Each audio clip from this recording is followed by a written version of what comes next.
तो आज की इस लेक्चर में हम लोग करंट डेंसिटी, कंडक्टिविटी और जो इलेक्ट्रिक फील्ड है इन तीनों के बीच में रिलेशंस को समझेंगे, डिराइव करेंगे। ठीक है, तो उस डिराइवेशन के लिए हमें चाहिए होंगे ये तीन फार्मूला, और इन तीन फार्मूलाज को हमने लास्ट 3 लेक्चर्स में आराम से एकदम सिस्टमेटिकली डिराइव किया, तो आप लोग देख लेना। ठीक है, तो ये क्या है? ये है ड्रिफ्ट वेलोसिटी।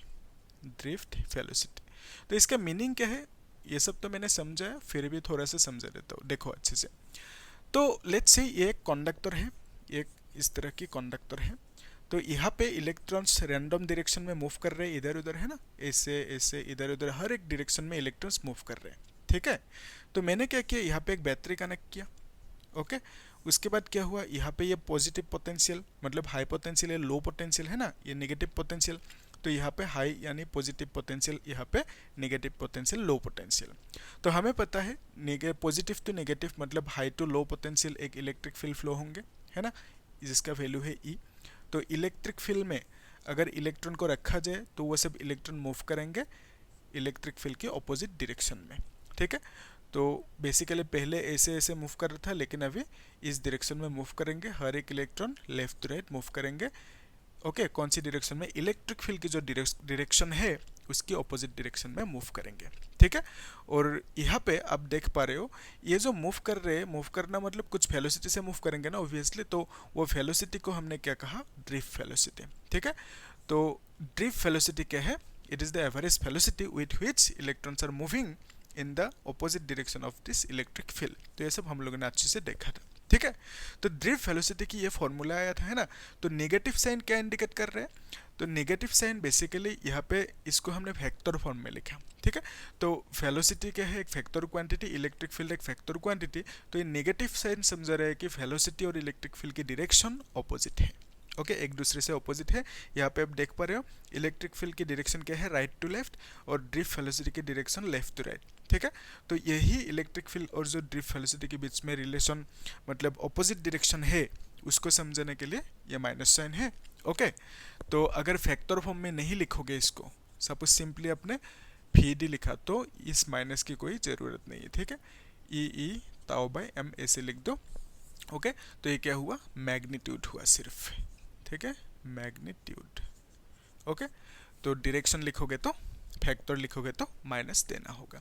तो इसी फॉर ये जो जे है, जे क्या है? करंट डेंसिटी, इसको भी हमने डिराइव किया था। फिर ये क्या है? रो है। तो बेसिकली हम लोगों ने लास्ट क्लास में जो डिराइव किया था डिडक्शन ऑफ ओम्स लॉ, है ना, तो उसमें ये हम लोगों को मिला था। ओके, आर की वैल्यू था, है ना, आर की वैल्यू से हम लोगों ने रो की वैल्यू निकाल लिया था, इतना है। ठीक है, तो यहाँ से आप लोग ये जो रो है, रो बेसिकली क्या है? रो इज द रेजिस्टिविटी, है ना, रेजिस्टिविटी। तो यहाँ से आप लोग कंडक्टिविटी लिख सकते हो। तो कंडक्टिविटी क्या है? Conductivity is equal to 1 by resistivity. तो रेजिस्टिविटी रो। ठीक है, तो कंडक्टिविटी का सिंबल क्या है? Sigma is equal to 1 by rho लिख सकते हो। तो 1 बाय रो की जगह पे क्या लिखोगे?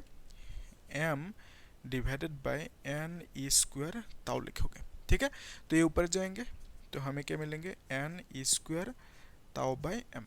तो एन क्या है? N is the number density, कि कितना वॉल्यूम में कितना इलेक्ट्रॉन की नंबर है। तो इतना सा वॉल्यूम में ओके इलेक्ट्रॉन्स कितना होंगे उसे हम बोलेंगे नंबर डेंसिटी। तो फिर एम क्या है? मास ऑफ इलेक्ट्रॉन, ताऊ क्या है? टाइम जो रिलैक्सेशन टाइम था, और ई क्या है? चार्ज ऑफ इलेक्ट्रॉन, जो हमें मालूम है 1.6 × 10⁻⁹ कूलम। ओके, तो ये जो सिग्मा है, सिग्मा की वैल्यू इतना आया। ठीक है, तो अभी देखो यहाँ से हम लोगों को, इन तीनों रिलेशन से हम लोगों को ये जो रिलेशन है इसको फाइंड आउट करना है। उसके लिए हम लोग इस रिलेशन को पहले कंसीडर करेंगे। Will write J is equal to minus E. ठीक है, एन वी डी की जगह पे क्या लिखेंगे?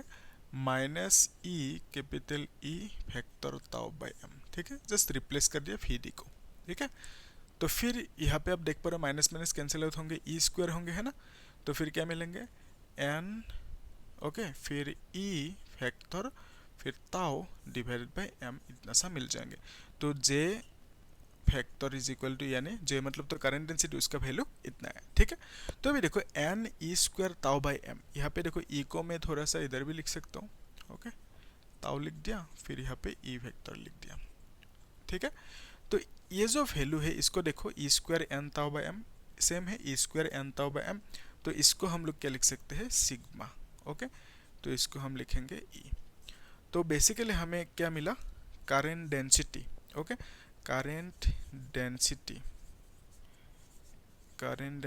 is equal to conductivity, okay, conductivity ये रिलेशन है, इनटू क्या है, ये मतलब electric field, okay, electric field, ये रिलेशन हमें मिला, ठीक है। ये रिलेशन 2 मार्क के लिए फाइंड आउट करने दे सकते हैं, ठीक है। उसके लिए आप लोग को ये सब फॉर्मूला चाहिए, तो डिराइवेशन देख लेना, आराम से याद रह जाएंगे, ठीक है। तो देख लेना अच्छे से, ठीक है। तो यहाँ से आप लोग लिख पाओगे, ये जो सिग्मा है, सिग्मा को 1/रो लिख सकते हो ना, तो इसको थोड़ा सा मॉडिफाई करके इसको भी निकल सकते हैं साथ में, है ना। तो J इज इक्वल टू क्या लिखेंगे, 1/रो, सिग्मा इज इक्वल टू 1/रो, ये लिखेंगे, है ना। तो यहाँ से आप लिख पाओगे E is equal to rho J, ठीक है, फैक्टर। तो ये दोनों रिलेशन हमें मिल गया, ओके। ये simple concept relation between current density, resistivity, conductivity and electric field, ठीक है। तो ऐसे इस तरह से करना, सिस्टमेटिकली चीज़ों को आराम से क्लियर हो जाएंगे, ठीक है। तो एक काम करेंगे हम लोग नेक्स्ट क्लास में इन्हीं टॉपिक के ऊपर बेस्ड, मतलब ये सब जो हमें फॉर्मूला मिला ना, इन फॉर्मूलाज के ऊपर बेस्ड क्वेश्चन सॉल्व करेंगे, ठीक है। That is important, okay. तो इस तरह से हम लोगों ने हर एक टॉपिक के बाद क्वेश्चन सॉल्व करते आ रहे हैं, तो आप लोग प्लेलिस्ट में चेक कर लेना, ठीक है। तो नेक्स्ट क्लास जरूर देखना, ठीक है। Thank you.